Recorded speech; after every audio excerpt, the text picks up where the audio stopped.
meeting to order, special meeting for the superintendent's estimate of needs for February 7th, 2023. It is 5:03. Good afternoon. I am Trinace Riggs, Chair of the School Board of the City of Virginia Beach, and I hereby call this special meeting to order 5:03 on the 7th day of February 2023. In accordance with the schedule of school board meetings approved by the school board at their January 10th, 2023 organizational/regular meeting and pursuant to bylaw 1-46 and Virginia Code 2.2-3707, the school board will hold a special meeting on Tuesday, February 7th, 2023 at 5 p.m. at the Holland Road Annex, 2323 Holland Road, Virginia Beach, Virginia 23453, and the Einstein Lab. The purpose of this special meeting is for presentation of the 1. Superintendent's estimate of needs for fiscal year 2023-24, and 2. Proposed capital improvement program, CIP, fiscal year 23-24 through fiscal year 28-29. Members of the public will be able to observe the special school board meeting through live streaming on www.vbschools.com, broadcast on VBTV channel 47, and on Zoom. Thank you to those that have joined us in person and online. Madam Clerk, will you please announce those school board members in attendance? Thank you, Madam Chair. Present in the Holland Road Annex Einstein Lab are Chair Riggs, Vice Chair Weems, Ms. Anderson, Ms. Brown, Mr. Callen, Ms. Franklin, Ms. Manning, Ms. Morton, Ms. Melnick, Ms. Owens, and attending via Zoom is Mr. Culpepper. Mr. Culpepper, who is attending via Zoom, please state for the record the reason and your location for attending electronically.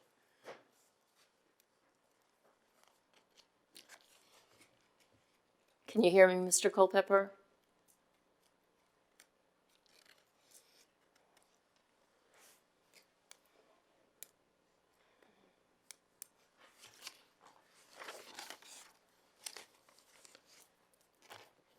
All right, we're going to move forward. We're going to start with 2, the moment of silence, followed by the Pledge of Allegiance. Please join me now in observing a moment of silence.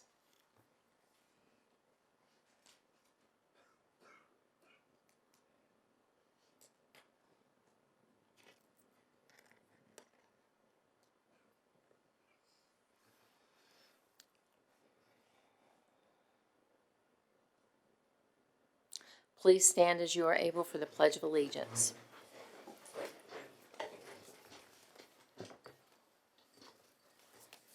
I pledge allegiance to the flag of the United States of America and to the republic for which it stands, one nation, under God, indivisible, with liberty and justice for all.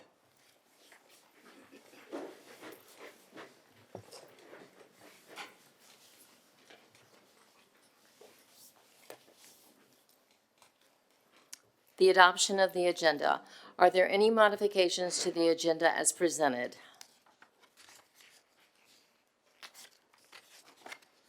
Hearing none, I call for a motion to approve the agenda as presented. So moved. Moved by Mrs. Anderson, seconded by Mrs. Victoria Manning. Discussion? Hearing none, I call for a vote to approve the agenda as presented. All in favor, please raise your hands.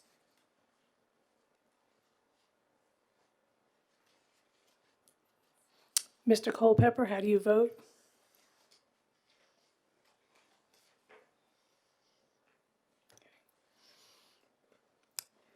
No response from Mr. Culpepper, so we have 10 ayes. The motion did pass. Thank you. Presentation. The presenters, Dr. Spence, Crystal Pate, Chief Financial Officer, Melissa Ingram, Executive Director of Facilities Services. A, Superintendent's Estimate of Needs for Fiscal Year 2021-22. Thank you, Chairwoman Riggs, Vice Chair Weems, and school board members, and good evening. Excuse me. It should be 22, 23, 24. It should be 23, 24. Well, that's what it is on my agenda. Yeah, it says 21, 20, 22 on my agenda. Okay. I promise it does say 21, 22. I really can read. It does say 21, 22. And I'm like, wait a minute, is he going to give us last year's first? Okay, so it, excuse me, let me correct that. It should be 20, 23, 24. Sorry, Dr. Spence. That's okay. That's quite all right. Good evening. Again, Chairwoman Riggs, Vice Chairwoman, and school board members. So the superintendent's estimate of needs, or SEON, is considered the kickoff to the board's customary budget development process, but in fact, it's a culmination of months of discussion and collaboration between our budget team, division, and school leadership and staff, and the school board, with the board having begun to signal its priorities for this budget beginning at its annual retreat in July of 2022. Over the course of the next month, the board's going to engage in conversation about the proposed budget with the administration and the community, and we look forward to supporting this process as we work towards submitting the final budget for the 2023-24 school year to the City Council in March for their consideration. By way of background, Virginia Code 22-1-92 states that it shall be the duty of each division superintendent to prepare, with the approval of the school board, and submit to the governing body or bodies appropriating funds for the school division the estimate of the amount of money deemed necessary to be needed during the next fiscal year for the support of the public schools of that division. And Virginia Beach City Public Schools Policy 36 notes that on or before March 1 of each year, the superintendent shall present to the school board an operating budget, the superintendent's estimate of needs, which contains a complete financial plan for the operation of the public schools for the ensuing fiscal year. Budget's organized in accordance with state law and guidelines set forth by the Virginia Board of Education and contains both a line item and a categorical expenditure format. So to develop the SEON, the superintendent works with budget staff, collects budget requests from all departments and schools, reviews current line items and categorical spending to determine any needed downward or upward adjustments based on historical trends and new needs, considers the priorities of the school board, staff, families, and communities, and examines projected revenue for the next fiscal year. Projections used to develop the operating budget include revenue projections we receive from the state for basic aid and for sales tax. These projections generally are based on the governor's proposed budget. They also include projections for revenue from the federal government, largely related to impact aid and Medicaid reimbursements. And they include projections we receive from city finance staff based on the city and schools revenue sharing formula, which can be found in city policy. Once we have those projections, there's really two ways the superintendent can develop the budget. The first is to prepare a true estimate of needs, which would be an assessment of all needs the superintendents believe will move the division forward to meet the goals outlined by the school board in its strategic framework Compass to 2025. The second way is to endeavor to present a balanced budget that reflects any anticipated reduction or addition to the operating budget based on the projections mentioned earlier. Historically in Virginia Beach and during the current administration, because we have a revenue sharing formula with our locality, we've taken the latter approach and we offer a balanced budget based on projected revenues, whereas other divisions in the state who don't have this will typically take the former approach. This approach allows the superintendent to prioritize needs intended to move the division forward with meeting its goals. This year, the operating budget revenue is projected to be $926,657,635, which is an increase in revenue of $54,184,747. The state share of new revenue projected is just over $27 million. The local share of that is roughly $27.4 million. Federal revenues are projected to remain level, and we've reduced by just over $300,000 our reliance on special reserve funds in this proposed budget. So we're often asked why the school board budget continues to increase when student enrollment declines or is level. So just as a reminder, about 85% of our expenditures are in employee compensation and in benefits. So if employees are to receive compensation increases and or if we need to spend more as a school division on employee benefits, our operating budget needs will increase even with no new positions. In addition, there are typically increases in benefit costs as healthcare becomes more expensive, and there are other fixed costs that grow despite level or declining enrollment, things like fuel and utility costs that we don't control. And of course, as noted, our budget is predicated upon projections of revenue from the various governments who support public education in the Commonwealth, and includes revenue projections from the state that already account for projected enrollment. In years when projected revenues decrease or there are cuts to available revenue driven by enrollment or other economic factors, we have to make downward adjustments to the budget, and our budget does not grow. That's why for years after the recession in 2009, those of you who were around will remember, class sizes increased and positions were cut while no compensation increases were budgeted. In the current environment, if our budget were not to grow, we would need to eliminate any compensation increases in this proposal and or make cuts to the current operating budget at levels that would allow for some flexibility to address the division's significant needs. And just for context, we would need to cut $5.7 million just to give employees a 1% pay increase.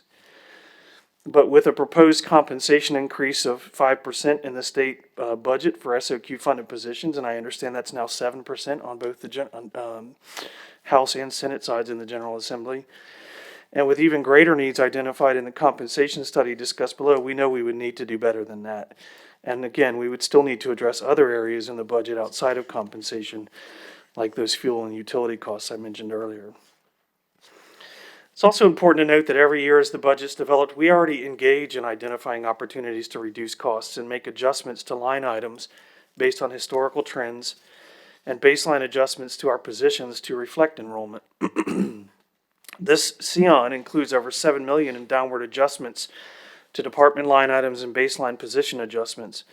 But as you'll see in this budget, even when we make these adjustments, overall costs continue to grow, again, largely based on compensation. Therefore, in our estimation, the best budget strategy is to both evaluate where cuts and baseline adjustments can be made and to determine where new revenues can be applied to meet division needs. So with that context, what follows is the CEON for the 2023-24 school year. I want to begin by saying this school year has been a testament to the hard work, dedication, and resilience of our staff, students, and families as we continue to navigate the challenges associated with interrupted learning. It's also been one in which issues that surfaced over the last several years have continued to challenge us. Teacher recruitment and retention, safety concerns, student behavior, and mental health challenges have continued to rise to the top of that list. It's equally important that through this budgeting process, we respond to the changing expectations of our state and our community, continuing to address the expectations of the Virginia Literacy Act, for example, as well as changing standards and assessments in science and social studies. Also essential is meeting the needs of our growing English language learner community, as well as those of our students with disabilities. And we must continue to demonstrate that our students can recover from the past and thrive in the future. And as such, we know that accelerating learning, supporting our struggling learners, and providing a world-class learning experience for each and every one of our students remain top priorities here in VBCPS. So in this budget proposal, we're not shying away from talking about our challenges or our opportunities. We believe it's important for the community to be aware of the reality we're facing while also understanding that our future is bright, especially when we support our public schools in Virginia Beach. It's our intention with this CEON that their school board, families, staff, and community are able to make the connection between expectations for the school division and the budget priorities that are outlined below.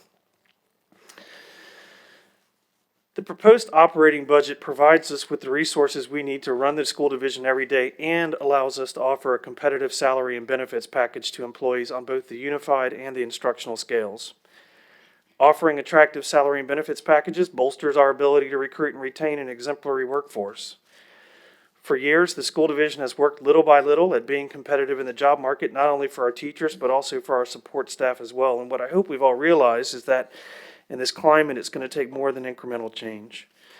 We're proud that this budget positively and aggressively ensures our staff is compensated competitively in the market. In December, we presented the board with the findings of a 2022 compensation study we conducted in partnership with the Siegel Group. What we found was that in order to meet the board's compensation philosophy goals, we needed to increase employee salaries across multiple positions. The study assessed both the unified and the instructional scales, and recommendations were made to address deficiencies in each scale. This proposed budget allows us to make strides on both the unified and the instructional pay scales by making our step structure more consistent. And of course, the goal in redesigning these scales and making the percentages between steps more consistent throughout the structure is to increase employee retention by ensuring steady salary growth over time. The proposed budget fully funds the compensation study recommendations for the unified scale at just over $15 million. And the proposed budget takes a significant step forward with the instructional scale as well, fully funding option 2 from the study at $26.4 million and allocating additional funds to the instructional scale of $2.6 million. Just as a reminder, this estimate of needs is based on state projections developed from the governor's proposed budget for the coming year, and any changes to the budget made by the General Assembly over the next few weeks will also need to be considered. Additional funds that might come from the state, for example, could be allocated to the instructional scale to bring the division closer to the option 1 recommendations from the compensation study. Fully funding option 1 will require roughly an additional $9.6 million. It's worth noting here that Governor Youngkin has addressed the General Assembly and asked them to rectify an accounting error by the State Department of Education that reduced projected state revenues to VBCPS by just over $8 million for the next fiscal year. Regarding benefits, in last year's budget, we greatly decreased healthcare costs for our employees, something I know our employees and our school board have celebrated recently, and I'm excited to report that there will be no increase to healthcare costs this year, which is yet another way we hope to demonstrate our commitment to current and future employees. It's also important that we honor our staff for the work they put in both inside and outside the classroom, which is why for the third year we've continued to phase in the budgeted increased allowances for those employees with advanced degrees, something that also makes us more competitive in the local market. And of course, there are other issues that need to be addressed beyond compensation. With the recent incident in Newport News, we've naturally been hearing from a lot of parents and staff who are concerned about safety here in VBCPS, so it's important our community knows we're constantly assessing and improving the safety and security of our schools and offices. Division leadership and a dedicated team of safety, security, and emergency management experts continually evaluate ways to best support the safety, security, and mental health needs of students and staff. Of course, that work's not new. Back in 2018, we convened a Blue Ribbon panel with leaders from the city, VBPD, NAS Oceana, and members of our community who delivered a set of recommendations that continue to guide our work in this area. Since 2018, for example, we've enhanced our security assistant positions and implemented ongoing training requirements for these individuals. We've installed security desks and buzz-in systems in all buildings and implemented the Raptor visitor management system in our schools. We also conduct annual security audits at every one of our schools and do regular reviews and trainings to reinforce our safety and security expectations and procedures with staff as well as students. And more recently, we've begun phasing in armed school security officers in our schools to support our school resource officers and provide an additional layer of assurance to our stakeholders. And we have phased in 15 additional security assistants in our elementary schools with $562,000 in grant funds from the State School Security Officer Grant Program and Fund. This proposed operating budget includes $668,000 to fund these positions in the new fiscal year. The operating budget also includes funds to convert additional school security assistant positions to school security officers, and it includes finishing the phase-in of additional pay incentives for security assistants with a degree. Other grant-funded safety and security enhancement include a state school security equipment grant of $60,000 sponsored by the Virginia Department of Education. Received during the current school year, this is going to be used to purchase digital two-way radios for select schools and fund the purchase and installation of additional surveillance cameras. The radio equipment is intended to improve two-way communication, which is a primary tool for information sharing in our school buildings. VBCPS has also received the Community-Oriented Policing Services School Violence Prevention Program grant in the amount of $389,000. This federal grant, sponsored by the Department of Justice Bureau of Justice Assistance, will address a critical need for effective communications during an emergency or critical incident. This funding is intended to purchase and implement an integrated mass communications and emergency notification system known as RAVE, which will enhance the ability of individual schools and school division leadership to prepare for, respond to, and recover from emergency incidents. We'll also be partnering and coordinating with the City of Virginia Beach on the use of this system. There's, of course, more work to do. I think it's important to directly address the fact that we've seen more issues with student behavior in the last few years around the division, state, and across the nation. And we've also seen extreme behaviors occurring with younger age groups than ever before. This conversation around school safety has many layers, but we know student behavior is certainly a big part of it. And that's why, on top of making security improvements like those outlined above, we're also continuing to focus on behavior and mental health, and in this case by proposing 3 additional behavior intervention positions. These positions work directly with teachers and principals on students with the most challenging behaviors. These additional positions will allow us to provide more consistent services across our schools. Enrollment of English as second language students has increased by 75% over the past 9 years and 28% over the past 3 years here in VBCPS. Additionally, VBCPS is experiencing a greater increase of ESL students enrolling who are testing at the lowest English proficiency level of 1. On January 31st, we opened our International Welcome Center, or IWC, which sits within the Family and Community Engagement Center at the Plaza Annex. The IWC is a one-stop shop for ESL families who need assistance with registration, academic planning, and navigating the school division. And while this is an important step forward, there's more to do. The average caseload for our ESL teachers at the elementary level right now is 45 to 55 students across 2 or 3 schools. We have to ensure appropriate state-required instructional time for these students, and to do that, we need to decrease caseload in the number of schools served by these teachers. Therefore, this proposed budget includes an additional 15 ESL teachers. There are other needs addressed in this proposed budget as well. These can be found on the budget balance sheet that Ms. Pate will be going over later, and they include 12 additional school-based positions to support teachers and students, e.g. nurses, general assistants, administrative assistants, and a literacy teacher. Includes moving our NJROTC instructors from 10 to 11 months. Budgeted funds for site-assigned substitute positions, pay for our new teachers to attend orientation activities in the summer, a cost increase for the CSEP Autistic Spectrum Program and CSEP Re-Ed program, a stipend for special education teachers in hard-to-staff positions, and funds to cover increases in fixed costs like those I mentioned earlier, utilities and fuel, for example, as well as telecommunications, waste management, and landscape services, and other cost increases due to inflation, for example, with our employee assistance program and graduation expenses at the convention center. So the reason we're on such firm financial ground today and why we're able to continue to provide our students and staff with the support we do is thanks to our award-winning budget and finance staff, but also to you, our school board.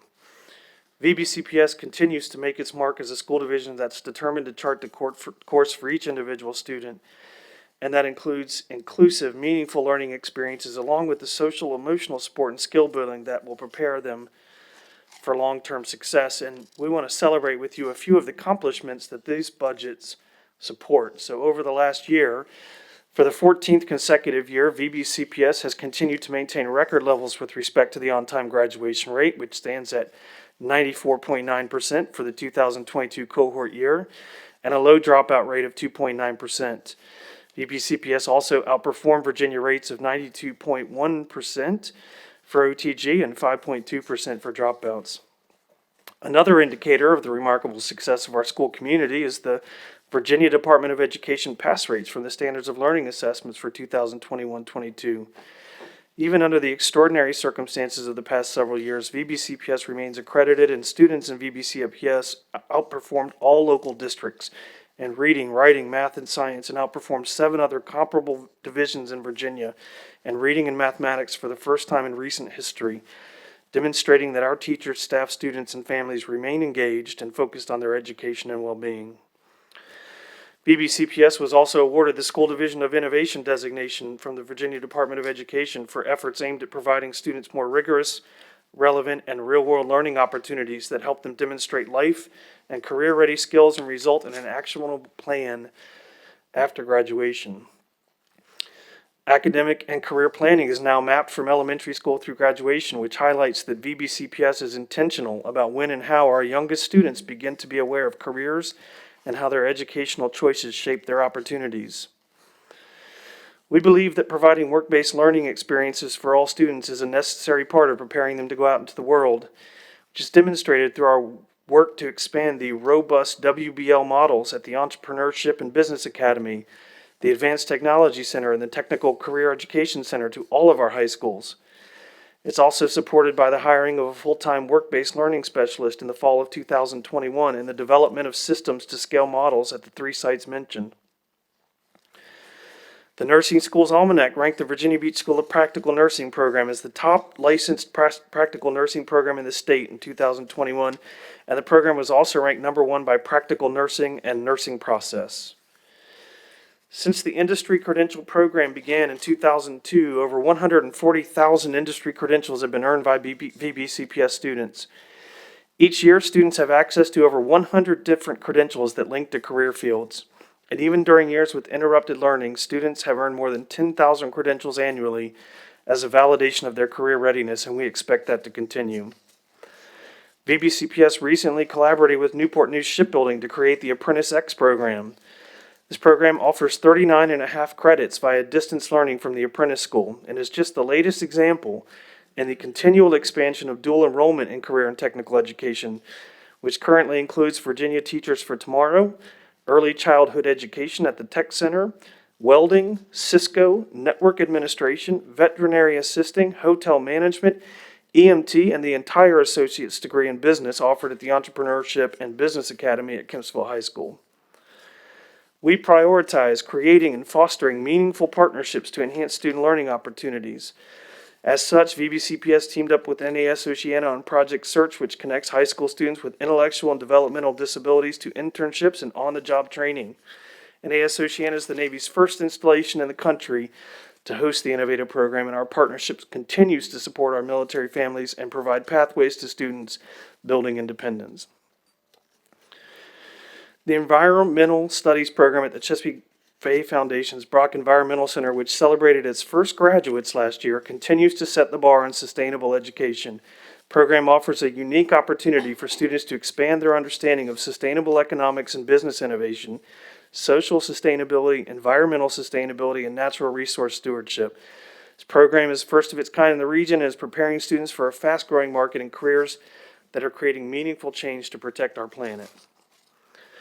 Great Neck and Salem middle schools have earned distinction as Advancement via Individual Determination, or AVID, National Demonstration Schools. AVID is a college readiness system designed to level the playing field for all students by providing access, equity, and support to students in the academic middle. These students are often first-generation college students and traditionally in underrepresented populations. Students learn to develop and refine their skills to best prepare to become successful lifelong learners. VBCPS started using AVID in 1998, and 22 schools now use the program. VBCPS cares deeply about each and every student's academic experience, but also about their overall social and emotional needs. So one of the ways we're working to enhance those experiences is through the recent hiring of family outreach representatives to help traditionally underserved families navigate the education process. Along with that, we've launched a Language Ambassadors program using volunteers to help welcome families whose first language isn't English into our schools. VBCPS has also hosted hundreds of Family Connection webinars to support our families, and recently held our second annual Back to School Care Fair, which served thousands of families by providing free backpacks, haircuts, vision and hearing screenings, a vaccination clinic, and more. Our strategic plan, Compass to 2025, has specific focus areas for equity work. This, combined with the division's core value of innovation reflected in the behavioral imperative to be open to change, means that VBCPS strives to ensure all students are connected to learning and achieving at the highest levels. From workshops on the pedagogy of confidence to cultivating belonging through a culture of dignity, VBCPS intentionally places a focus on creating environments where children can thrive, and excellence is the norm and not the exception. As a part of our continued commitment to carry out Board Policy 5.4 Educational Equity, VBCPS completed the division-wide equity assessment and formed an administrative equity committee, planning committee that drafted an equity plan aligned with the 6 goals in our strategic framework. The plan prioritizes, amongst other things, ensuring diverse cultures and perspectives are positively represented in the curriculum. All students feel safe, welcome, and included at school. Student discipline disparities continue to be addressed, and all students have increased access to and success in rigorous learning opportunities. The plan also emphasizes recruiting, retaining, and promoting a workforce representative of our diverse student population, increasing opportunities for stakeholders to be informed and involved, and ensuring equitable allocation of resources across schools and students. For demonstrating a major commitment to supporting students and families connected to our nation's military, 46 Virginia Beach schools were named 2022-23 Virginia Purple Star Schools.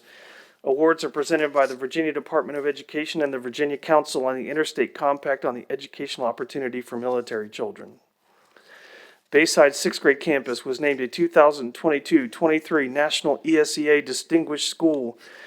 This school was acknowledged for demonstrating exceptional student performance for 2 consecutive years. Every year, only 2 schools from each state receive the award, which is presented by the National Association of ESEA State Program Administrators. Bayside 6 is the 3rd VBCPS school in the last 4 years chosen by the state of Virginia for this recognition, along with Parkway Elementary and Rosemont Elementary School. Old Donation School was named a 2022 National Blue Ribbon School by the U.S. Department of Education as an exemplary, high-performing school. They were one of only 273 recognized public schools across the country and join a list of other previously recognized VBCPS Blue Ribbon schools, including Windsor Oaks Elementary, Tallwood Elementary, and Great Neck Middle School. We also understand the importance of supporting capital improvements across the division and how they ensure positive learning and working environments for students and staff. This capital improvement program we'll be presenting tonight addresses large maintenance needs for over 11 million square feet of facility space. By investing in our existing infrastructure through renovation and replacement projects such as re-roofing, HVAC improvements, and site improvements. The CIP also funds the school division's modernization and replacement program. While a tremendous amount has been accomplished over the last 20 years in the modernization program, there is much left to do. The next 3 school replacement projects prioritized in the modernization and replacement program are estimated to have an average age of 75 years when replaced, with the next schools prioritized in the program estimated to have an average age of 116 years when replaced. As aging buildings result in increased maintenance costs, staff has worked diligently to create a strategic document that deals with both maintenance needs and new construction needs. Despite increased budget costs, this proposed CIP fully funds the Princess Anne High School and the Betty F. Williams Bayside sixth grade campus replacement projects within the 6-year program. The proposed CIP also increases funding for the replacement of Bayside High School. The completion of the classroom addition at Lynn Haven Middle School is also approaching with a fall 2023 opening that will support an Achievable Dream Academy secondary school program. VBCPS will continue to work towards cost-saving measures for the taxpayers, such as investigation of various procurement methods, including the Public-Private Education Facilities and Infrastructure Act, or PPEA, for the next 3 replacement schools. Working together with city staff, we have strategically increased funding sources other than debt through the employment of grant opportunities, pay-go, and reversion funding. It is important that we continue capital improvement conversations with our city leaders, legislators, and community in order to further support our schools and our community. Board members, we want to thank you for taking the time to read and understand the 23-24 Superintendent Estimate of Needs. As you can see, VBCPS is more committed than ever to providing the best possible experience to meet the needs of our students, staff, and families. And we're grateful to the school board and to the staff, parents, and citizens of Virginia Beach for their ongoing support of those efforts. So now I'm going to turn it over to Ms. Crystal Pate, our Chief Finance Officer, who's going to dive into some of the details with you. Thank you, Dr. Spence. Good evening, Chairwoman Riggs, Vice Chairwoman Weems, school board members. I'll begin by sharing some additional information regarding the superintendent's estimate of needs, and then turn the presentation over to Ms. Melissa Ingram to share with you the capital improvement program. You will hear me speak to some of the same items Dr. Spence mentioned in his opening remarks. I hope to add some additional context to many of these items. So last year when we presented the superintendent's estimate of needs, we commented that we took a big swing at some very important items. Not only did we address compensation, we also looked at employee benefits. In an effort to recruit and retain staff, we contributed about $8.5 million to the employer contributions so as to significantly reduce premiums employees paid. That change was considered somewhat aggressive, and we believed it paid off. This fiscal year 23-24 budget proposal is probably the most aggressive we have ever been. Dr. Spence spoke of our challenge, and it is no secret that staffing is at the top of the list.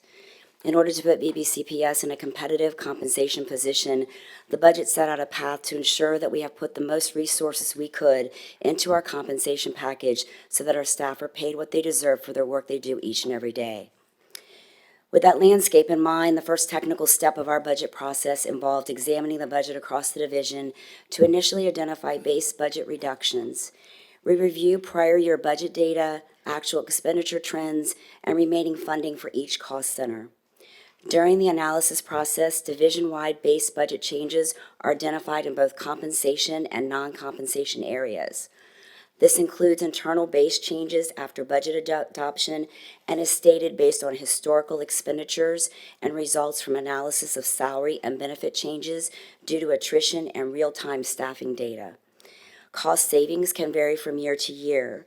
In addition to identifying cost savings, the process also allows the identification of budgetary needs, which are then presented to leadership and then to the school board for consideration. In this presentation, I'm mainly going to cover the school operating budget.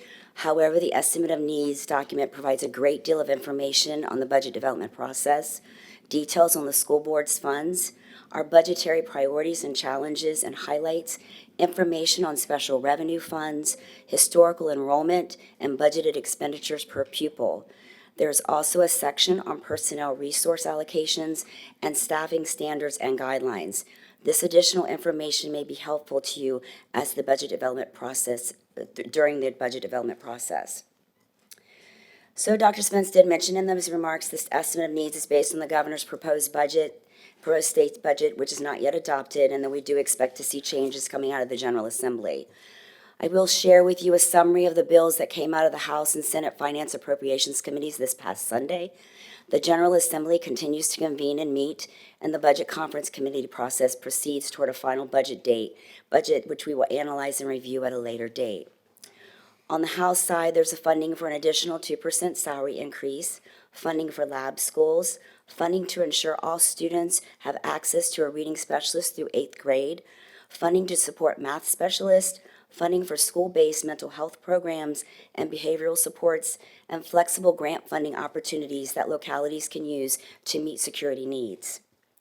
On the Senate side, there's also funding for an additional 2% salary increase and funding to expand reading specialists through 8th grade, funding to fully lift the support position cap, funding to ensure students have access to trained, specialized support staff, funding to support more instructional aides in the classroom, funding to increase the at-risk add-on funding, and funding to support English language learners, funding to provide a $1,000 bonus for instructional and support positions in December, funding for grants to focus on equipment, school modifications to improve school security, contingent allocations for school construction grants, and funding to support child care providers once federal relief funds are exhausted.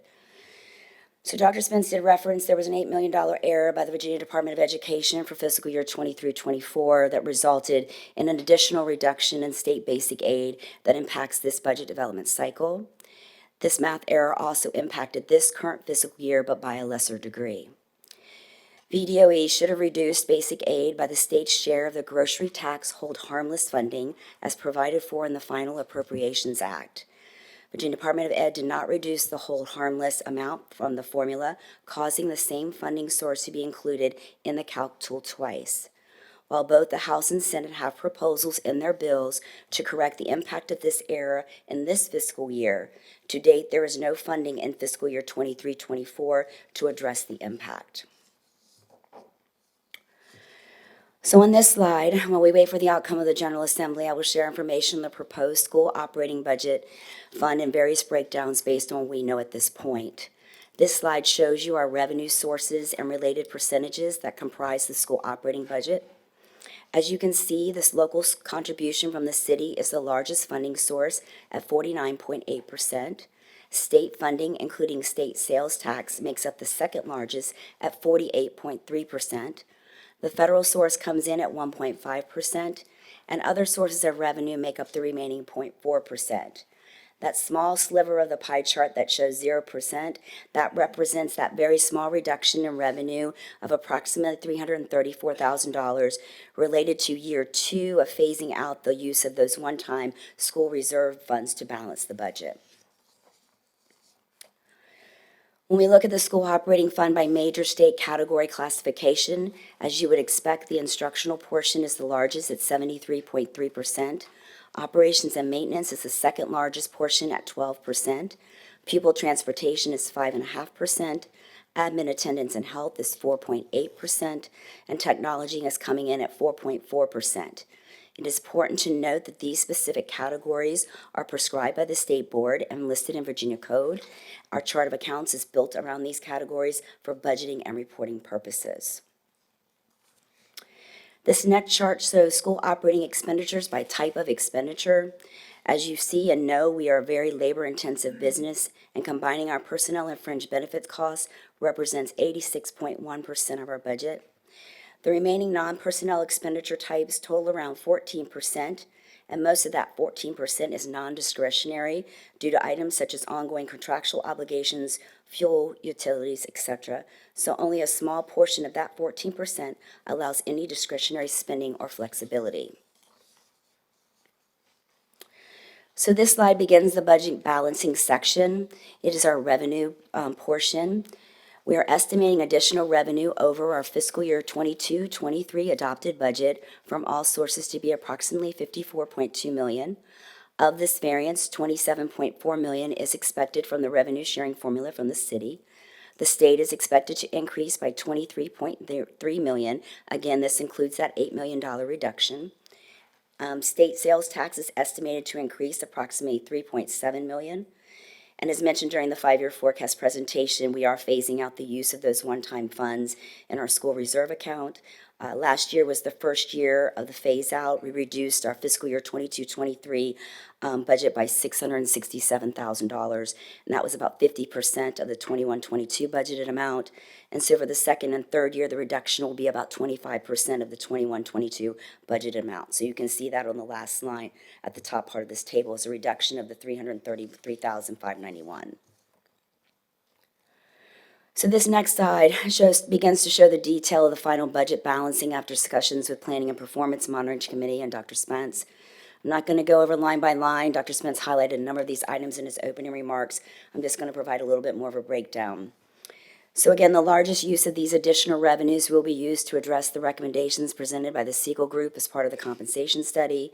For the instructional scale, the study provided 3 options to consider in order to make adjustments to the step increments throughout the structure, and to reach a goal of having 1.5% between each step and move staff on this scale up a step for 1 year experience.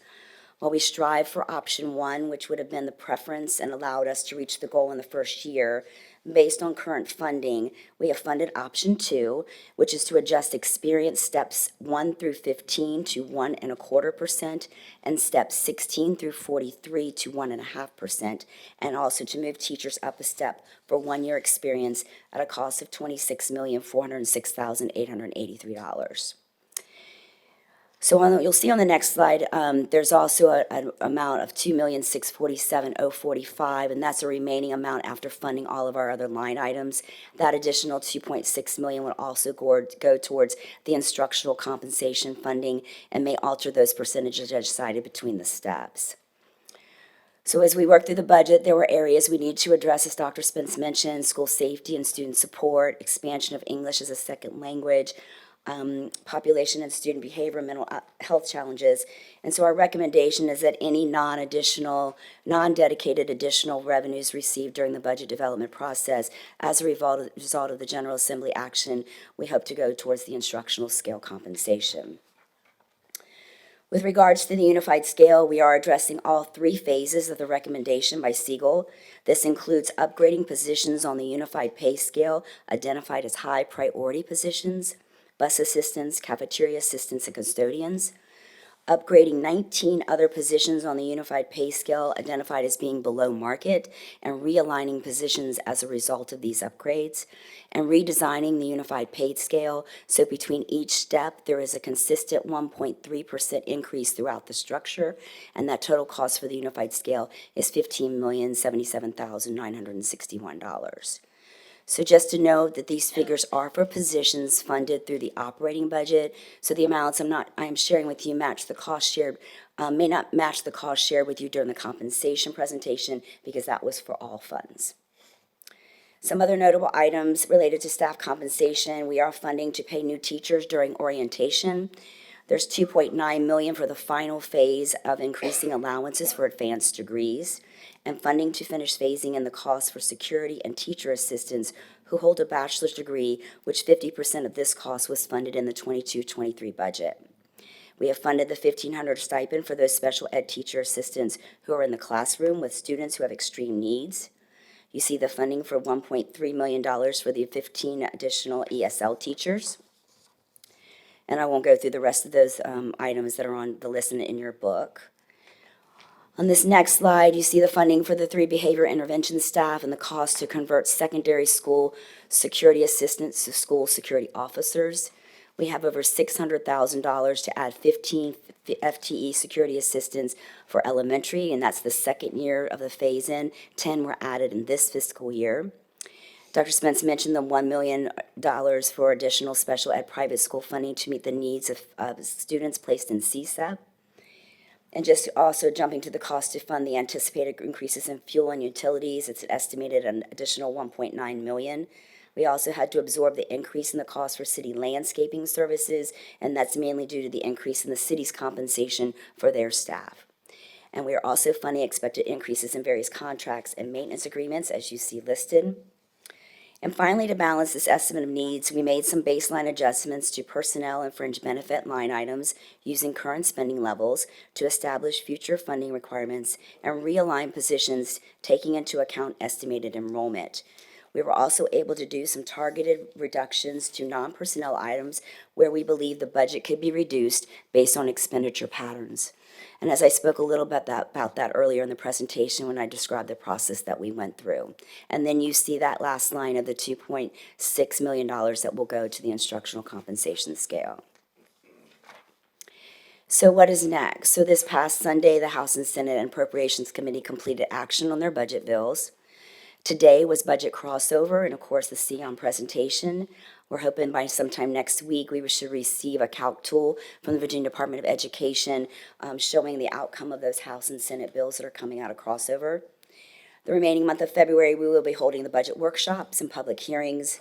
The General Assembly is scheduled to adjourn February 25th. We expect the board to approve the proposed budget on March 7th, and within a week of the board approval, budget documents will be sent over to the city. March 27th is the last day the governor can take action on legislation, and we will present the budget to City Council in April, and I believe that date tentatively is April 18th, and we expect City Council to approve the division's budget along with theirs by May 15th. So we've provided a lot of information for you this evening to take in and think about. And please, if you have any questions while you're reviewing the document, please do not hesitate to reach out to us. And that concludes my portion of the presentation. I will turn that over to Melissa Ingram.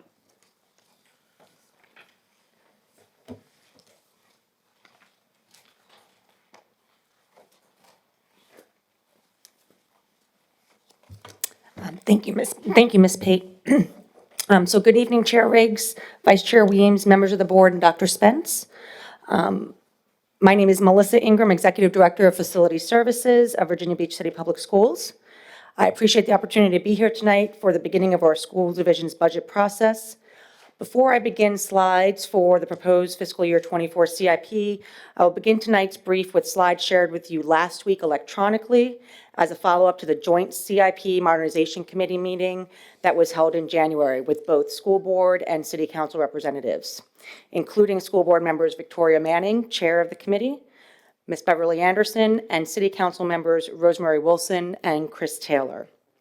The committee had a productive meeting with discussion related to school modernization, inflation, and procurement options, including possible utilization of the PPEA or Public-Private Education Facilities and Infrastructure Act that I look forward to discussing with you all tonight. So as you can see on our first slide, shows a list of schools identified for the School Replacement Modernization Program as approved for our current fiscal year 23 CIP. These schools were identified as part of the Long Range Facility Master Plan, last approved in 2017. The first three projects have funding appropriated to date and are part of a PPA RFP, or Public-Private Education Facilities and Infrastructure Act RFP, which is a different procurement method than the traditional design, bid, build method, of which our estimated budget and timelines are reflected in the CIP. Princess Anne High School, Betty F. Williams, Bayside sixth grade campus, and Bayside High School replacement projects were estimated to be at $428 million when the project budgets were last updated over 2 years ago. For the 21-22 CIP, for these three schools and the remaining schools identified for replacement, funding levels and the cost per square foot in the fiscal year the projects are set to be bid in have direct impact on proposed construction dates and proposed completion dates. As approved, it is anticipated that the three replacement projects currently being funded will be roughly 70 years old when replaced, and that future schools are approaching over 100 years old at the time of replacement, about halfway through the program, with 90 years being the average age of replacement for these prioritized schools currently. As noted, this program considers current levels of funding be inflated 3% annually. So in front of you is some historical data that we have available related to inflation rates and cost per square foot of new K-12 school construction costs, which is available from the Virginia Department of Education. This is a visual representation of the last time inflation and cost per square foot data was reviewed with our Joint Modernization Committee in 2020.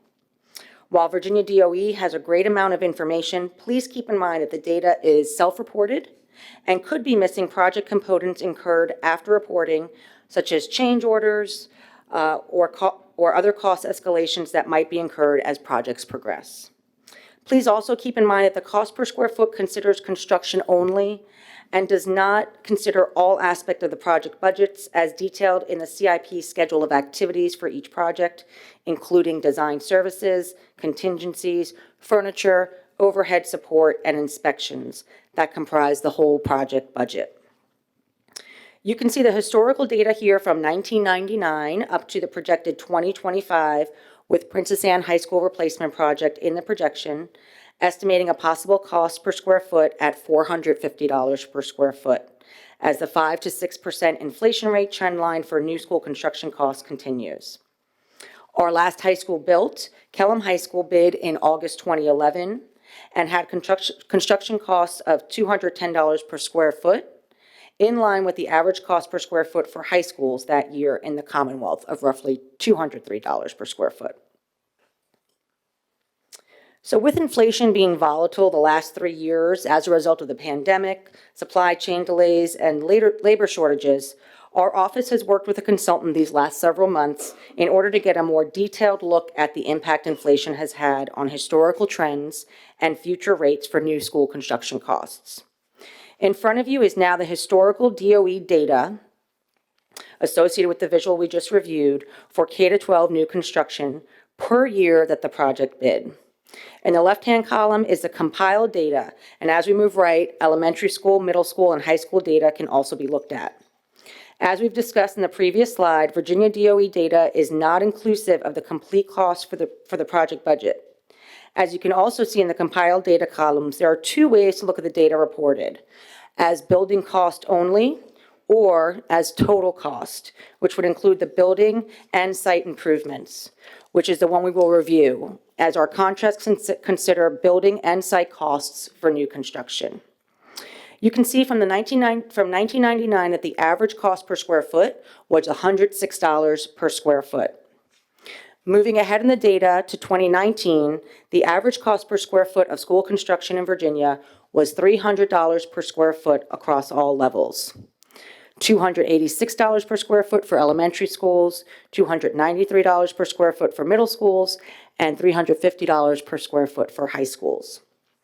Corresponding annual average inflation rates for combined data is reflective of when we last looked at this data through 2019, at 5.96% inflation rate averaged per year across all three levels, with individual rates of 5.9% inflation for elementary schools, 6.7% inflation rate a year for middle schools, and 8.19% inflation rate for high schools.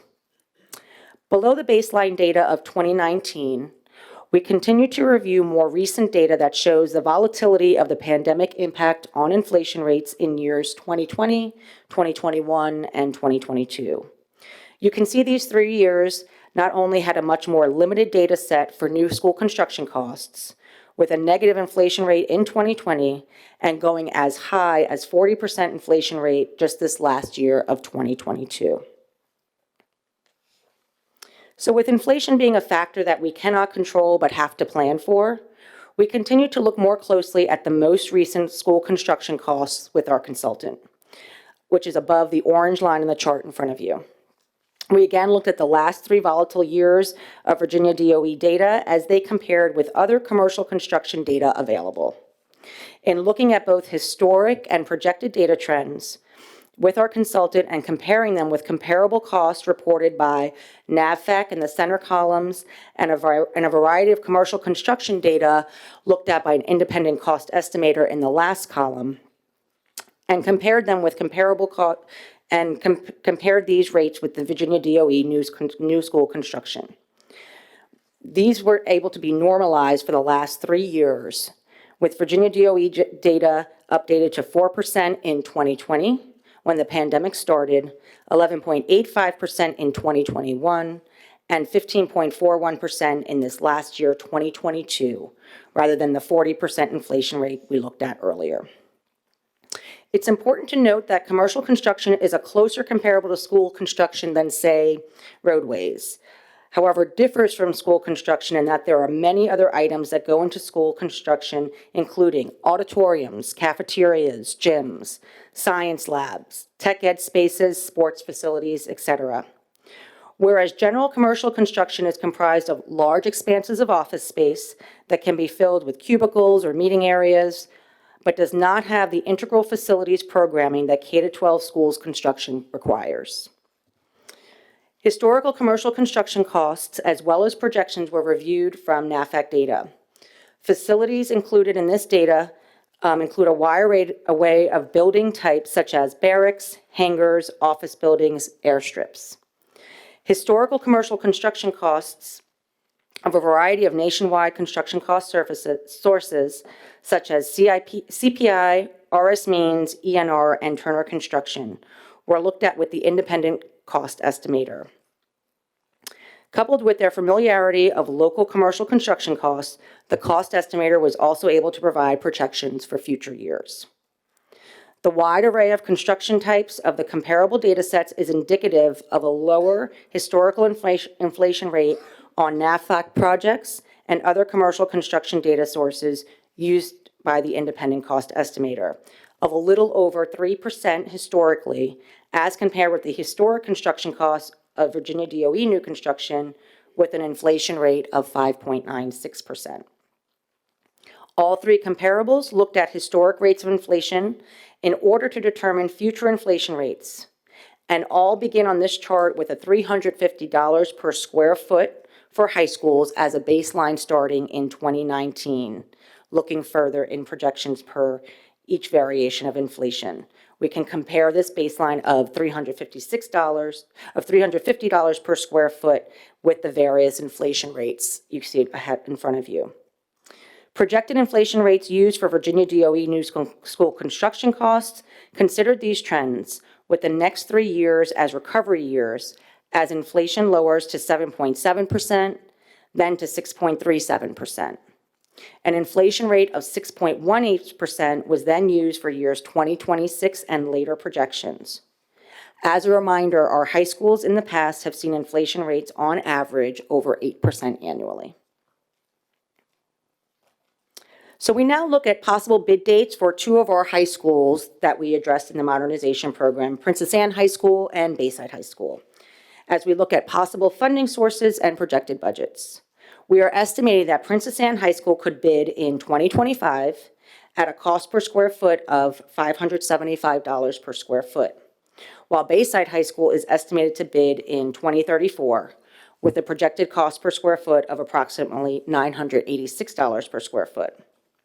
We will, of course, continue to watch inflation rates as we adjust CIP figures annually.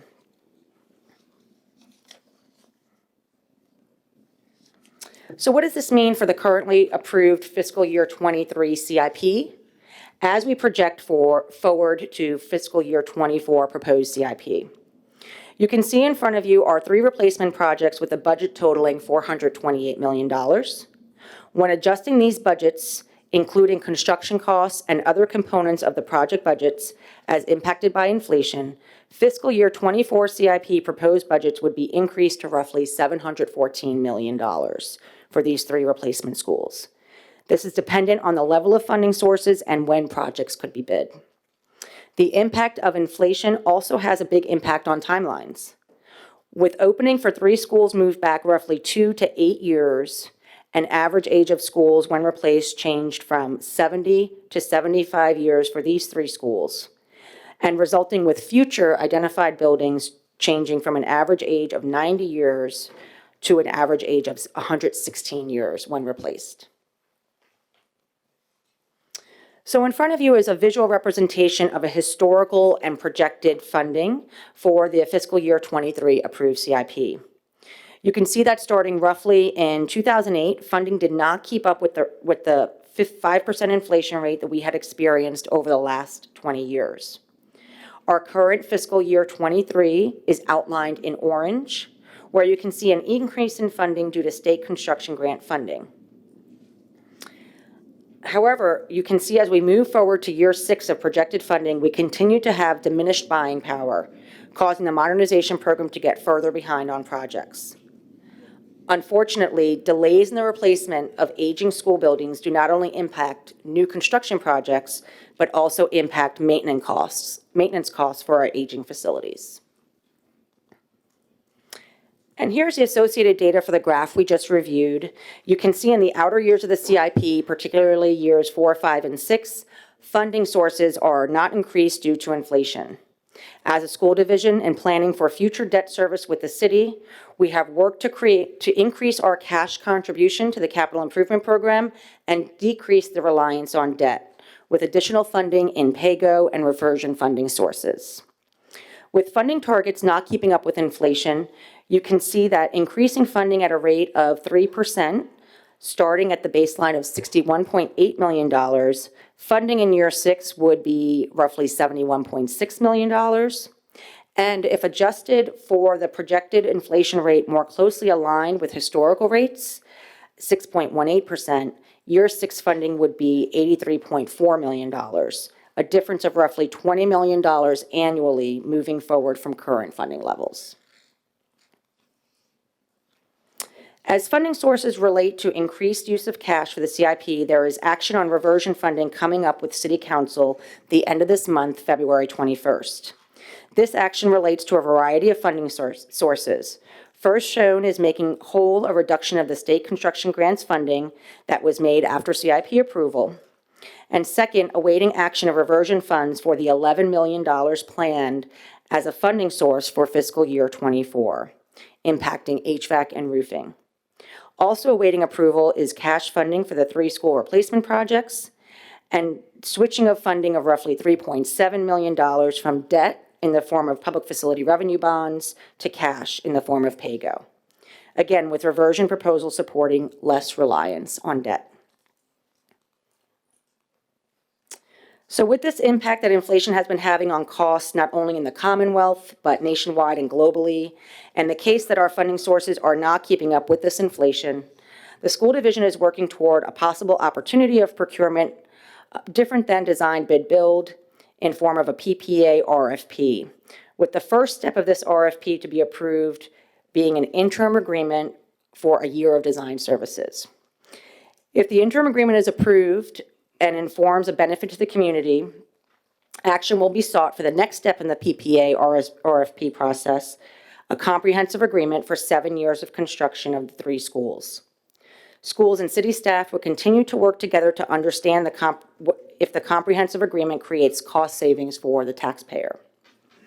The school division had received an unsolicited PPA proposal in June 2021 and formally accepted this proposal in August 2021.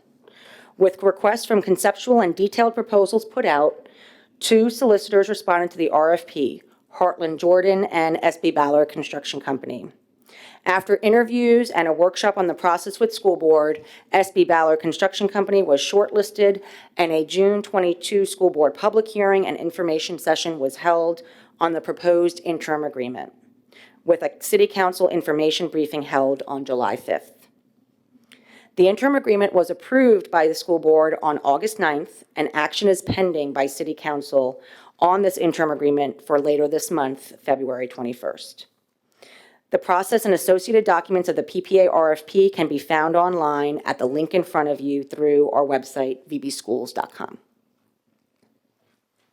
So again, the opportunity we have in front of us of entering into a PPA interim agreement for 3 replacement schools would be low risk for the school division and could have numerous benefits, including use, cost, and design. One benefit would be schools opening sooner, which does not only benefit the community with the use of new buildings, but also helps with cost savings in relation to avoiding years of inflation. Timelines estimated in the CIP, again, which reflects design, bid, build, procurement, will be shared later in this presentation and would be adjusted to an earlier timeline if the PPA process is approved. Opening roughly half a year earlier for Princess Anne High School in January 2028, opening roughly 4 years earlier at Betty F. Williams Bayside 6th grade campus with an estimated opening of January 2027, and the PPA opening roughly 7 years earlier at Bayside High School with possible opening in July 2031. A large benefit of the PPA process is cost savings. Earlier completion of projects would avoid years of inflationary costs, saving tens of millions of dollars and possibly hundreds of millions of dollars from the updated project budget estimates. The benefit of the contractor and design team working together in unison to save on project costs as design, construction, and construction management proceed, and the benefit of understanding a guaranteed maximum price to be negotiated along with a comprehensive agreement for 7 years of construction would also lead to cost savings. In addition, the Bayside High School plans could be used as a prototype plan for the next several high schools, including First Colonial High School, Kempsville High School, and Green Run High School. This would allow those high schools to not start design at step 0, as a number of our high schools are currently in need of replacement. The next step in the process, seeking action at the end of the month, February 21st, for an interim agreement process, is another benefit of the PPA process itself. Nothing would be lost during the years-long process of design. VBCPS would keep plans and support documents whether we would continue to a comprehensive agreement or not.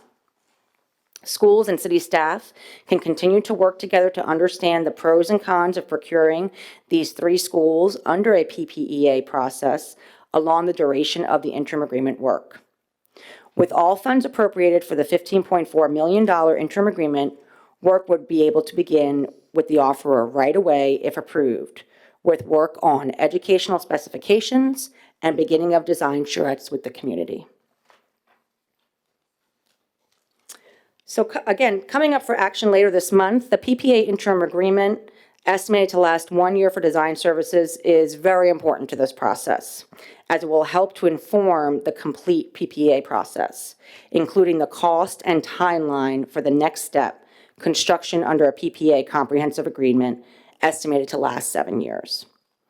Questions that need to be informed by taking this next step of the PPA interim agreement are, what would the final guaranteed maximum price be?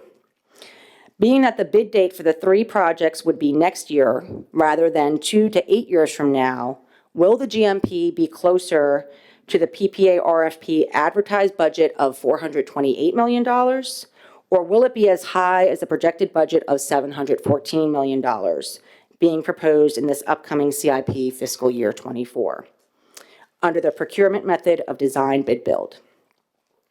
Also, another question, what will the impact on debt service be? School staff will continue to work with city staff and consultants such as Davenport to help understand any pros and cons of a proposed PPA comprehensive agreement. Through this process, we'll be able to understand any increase or changes in funding sources, while we understand possible timelines for project delivery and their impact on cost schedules. As related to planned timelines for construction, we can work with the offeror on the schedule in order to not exceed funding availability and in order to not negatively impact debt service while delivering 3 schools at a cheaper cost. During the interim agreement year's long time of design services, VBCPS will also be able to communicate with the community, letting them know that timelines may vary depending on a variety of factors, one of which would be the value of entering into a PPA comprehensive agreement or not. A decision that would be made only if it is advantageous for the taxpayer. The school division has already gone out to the community earlier this fall when reaching out to tri-campus families to understand the best delivery model of that replacement school. Communication was clear that their public input is integrally important to the process and that project timelines are not yet set and subject to change. We would continue to have these discussions with the 3 schools, trying to understand the needs of the school community, such as level of career and technical education at the high schools, and things such as shared campus logistics with elementary and middle schools on the same site. As a reminder, entering into a PPEA interim agreement for a year of design services, again, action pending with council this month, does not guarantee approval of the next step of the process, which would be seeking approvals to enter the PPEA comprehensive agreement. After an understanding of what's in the job and how much will it cost and what's the timeline to get it done, will staff be able to understand if continuing the PPA process continues to be advantageous to the community. The results of an interim agreement work will help inform if the PPA process should continue past this interim agreement. So again, as advertised, the PPA RFP number 5083, interim agreement for replacement of 3 schools, Princess Anne High School, Betty F. Williams Bayside 6th, and Bayside High School at $420 million as a possibility of 1 year of design services to help understand and negotiate a comprehensive agreement for a guaranteed maximum price for construction. This next step is important in understanding the opportunity for savings that could be in front of us. Entering into this interim agreement is a low risk to the city and schools, as all deliverables would remain the property of the school division, to continue design processes as necessary should a PPA comprehensive agreement not be entered into. This interim agreement, with a not-to-exceed price of $15.4 million, also has additional dedicated funding of $500,000 from SB Ballard Construction Company as part of their proposal. School Board approved the PPA interim agreement on August 9th, 2022, and we are looking forward to upcoming City Council action at the end of this month, February 21st. This concludes a portion of the brief reflective of the presentation given to the Joint CIP Modernization Committee and City Council at their informal meeting earlier today. So we are now at the fiscal year 24 CIP proposed highlights. We've just discussed these 3 projects with impact on inflation under design bid build, causing timelines to be pushed back. With new estimates in front of you for construction start dates or when projects would be bid, and updated construction completion dates that have moved back. These figures for the proposed fiscal year 24 CIP are as proposed for design bid build, and consider time and cost for swing space for Princess Anne High School and Bayside High School. Approvals for procurement proposed for design bid build, approvals for procurement with PPEA would move these timelines up roughly half a year for Princess Anne High School, 4 years for Williams Bayside 6, and 7 years for Bayside High School. So what's in this year's proposed CIP? This CIP, while dedicating resources to our long-standing modernization replacement program, which we've just discussed, also continues our commitment to maintaining our 11 million square feet of facility infrastructure. Funded under renovation and replacement projects is $33 million for fiscal year 23-24, which would address a variety of needs, including HVAC, roofing, various, and grounds. Also included are very important safe schools improvements funded roughly at $200,000 a year. Energy performance contracts ongoing with appropriations of $46.5 million this year at $2.5 million for weatherization, lighting, and other energy-saving projects. and elementary school playground equipment replacement at $250,000 a year. Following are the 3 school replacement construction projects. Princess Anne High School, with a new project budget of $24.71 million, would be fully funded within the 6-year CIP as labeled Alternative A. You'll see on the next several slides, with a tentative opening date of 2029. This is followed by Williams Bayside 6th grade campus, which is also proposed to be fully funded within the 6-year CIP at $81.8 million, new project budget, and a tentative opening date of 2031. Finally, Bayside High School replacement project, which has funding sitting outside of the 6-year window of the proposed CIP for a total project budget of $385 million and a tentative opening date of 2039. Considering all these projects over the course of the 6-year capital program, projecting forward to 28-29 from year 1, upcoming fiscal year 23-24 is $735 million included in appropriations to date. Year 1, fiscal year 24, is proposed at $62.8 million, which is lower than last year with state construction grants received then. These figures include anticipated reversion funding awaiting City Council action for the end of the month, February 21st. So on this slide is the updated fiscal year 24 proposed modernization schedule with new construction start dates and completion dates that have moved back and updated project costs as impacted by inflation, making these buildings roughly 75 years old when replaced. While we can't control the impact of inflation, we have to plan for it in our budgeting. We will continue to review inflation annually as we consider updated project costs. As we discussed, the remainder of the identified schools to be replaced will also have timelines move back and project costs increase with inflation. As noted, these dates are estimated based on current levels of funding, inflated 3% annually. Projects would begin to be over 100 years old over the next several projects are built, right around the time of projected completion of First Colonial High School and before Kempsville High School. These identified schools would have a new average age of 116 years at the time of replacement. Again, not reflected in these numbers is entering into a possible interim agreement as part of the ongoing PPA process, which would provide us the opportunity to potentially deliver these 3 projects sooner than we are projecting and at an overall lower capital cost. So where is this funding coming from? Charter bonds is one large source of funding, followed by public facility revenue bonds, which you see as we move forward in a 6-year improvement program start to decrease as pay-go or cash increases. With a possible sale of Bayside 6th grade campus after the replacement of Williams Bayside 6th, interest sale of property funds could be reflecting as a funding source when that replacement project is complete. Continuing energy performance contract funding at $2.5 million. And lastly, continuing the use of reversion funding or another source of cash as pay-go increases through to year 6 of the proposed CIP.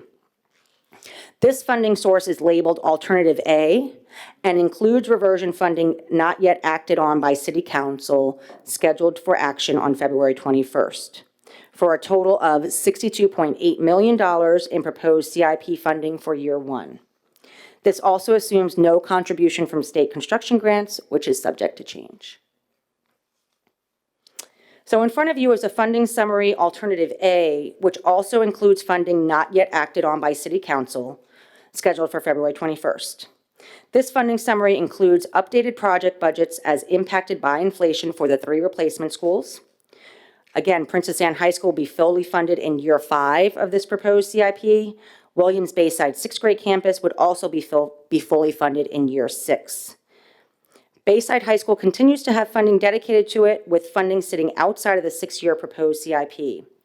You can see changes in yellow from our last approved CIP in year 1, with reversion approval pending, showing additional funding for HVAC and roofing, as well as an impact on various from state construction grants made whole, with proposed reversion funding awaiting approval. So this is a look at a similar funding source that we looked at earlier, however, labeled Alternative B, considering upcoming action on reversion funding not being approved. This is an alternative without $11 million in reversion funding for year one, with a resulting total funding for year one that would be $51.8 million in Alternative B. Again, a similar funding for Alternative B, considering upcoming action on reversion funding not being approved, would negatively impact year one and appropriations to date, including smaller appropriations to date for our 3 new school construction projects. In this Alternative B, Princess Anne High School would be fully funded in year 6, and Williams Bayside 6th grade campus would have an estimated 2 years of funding sitting outside of the 6-year CIP. Also decreased would be HVAC, roofing, and various for year one. Fiscal year 23-24 would be a total of $51.8 million of funding in this Alternative B for year one, fiscal year 23-24. Thank you for your time this evening. This concludes our presentation, and we look forward to working with you this budget season. Thank you, Melissa, and thank you, Ms. Pate. Board members, that's the end of our presentations. Typically, for this special meeting, we make this presentation because this is the first time you've gotten this and it's a lot of information. We don't do questions this evening.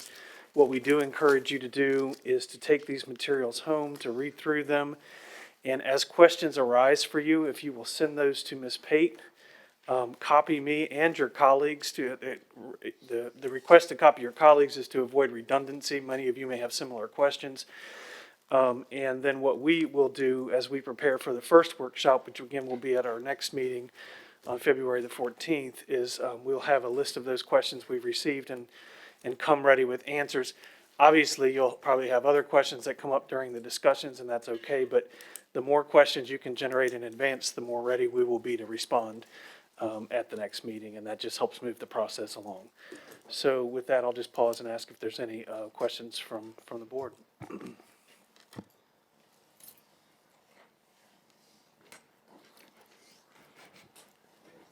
Okay, with that, we call this meeting to adjournment at 6:24.